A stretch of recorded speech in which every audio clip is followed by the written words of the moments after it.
Hi, this is John Chenal with Vator TV, and we're here today to talk about online music with Brian Zisk, and you organize the SanFran MusicTech Summit.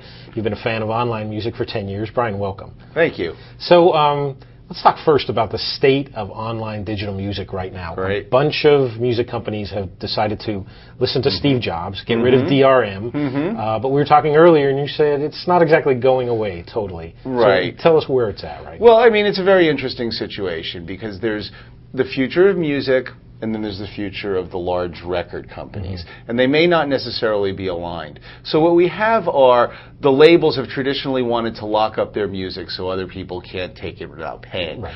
But if you have music that people can hear, people can make a copy of it. So it's really not made sense for us tech folks out here. Right. Now, it seems that DRM is going away because we have folks like Amazon doing these huge promotions and telling the labels we'll pay you tens of millions of dollars to let your music go in these unencumbered formats. Right. So it seems to be going that way. However, there are a lot of other things such as music served in Flash or music served on DVDs or any of these new formats which are still encumbered. So it's really a cross forces between the folks who look at the world of music as a big digital library that everyone should have access to, right, and the folks who want to sell every single copy. And while it's been moving more and more towards the open and free, I wouldn't bet against companies like Sony who really like to keep things controlled so it fits their music on their devices in their formats. I don't think it's determined. I mean, we have the iPod, which is great because it has open MP3s it can support. He didn't go and support any of the real open audio formats like FLAC, right, or Vorbis. And the music is still being sold in a protected format. One that is protected so lightly that most people don't notice it, but 4 years down the road after you've gone and bought your fourth new computer, you know, who knows if it's going to work. Right. And that's why we technical folks out here are much more in favor of the open formats and definitely the non-DRM'd ones. And do you think it's going to be the market, or do you think it's going to be the lawyers that are going to ultimately decide where I think it's going to be the market, because it's not the lawyers who have the ability to do it as much as the legislature. So you have the lobbyists who are really pushing to enforce that, but that's a fight they lost a couple of years ago. I mean, they were really pushing this SDMI, where every player would have to get a flag in order to play the content, and no one wants that. And a large part of it is just now that more and more DRM is in use, people have more and more bad experiences with it. So it's like after people have bought something that they've paid for legitimately and they can't use it, and you go, why? And it's like, well, that's to protect us against to keep honest people honest. Right. And you're like, but I paid my money, I'm honest, how come I can't listen? They're like, technical issue.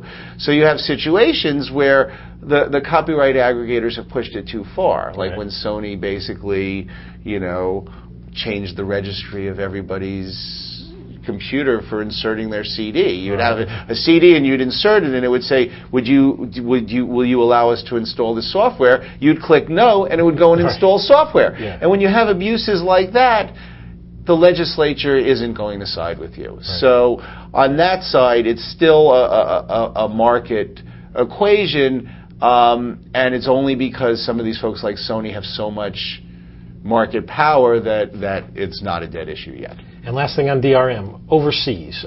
We had the founder of iJig in here, which is an online international music discovery service. Great. And I asked him, are music listeners overseas any more likely to pay for music than people here in the U.S.? Right. And he said some of them are. There's always going to be that 10% that are going to do it.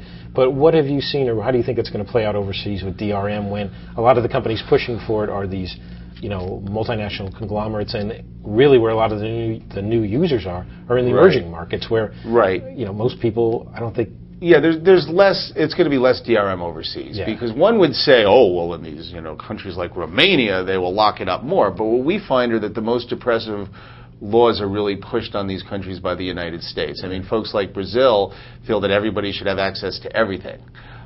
They don't know so well how to compensate people, but that's their feeling. And when you have these really poor countries who are like, well, we're going to go with Linux because we can't afford all these Microsoft licenses, that really leads people to the open formats, which are generally DRM free. Right. So I think we're going to be seeing less DRM moving forward, especially overseas. Okay, Brian, thanks so much. Real pleasure. I'm speaking today with Brian Zisk of the SanFran Tech Music Meetup for Vator TV. This is John Chenal.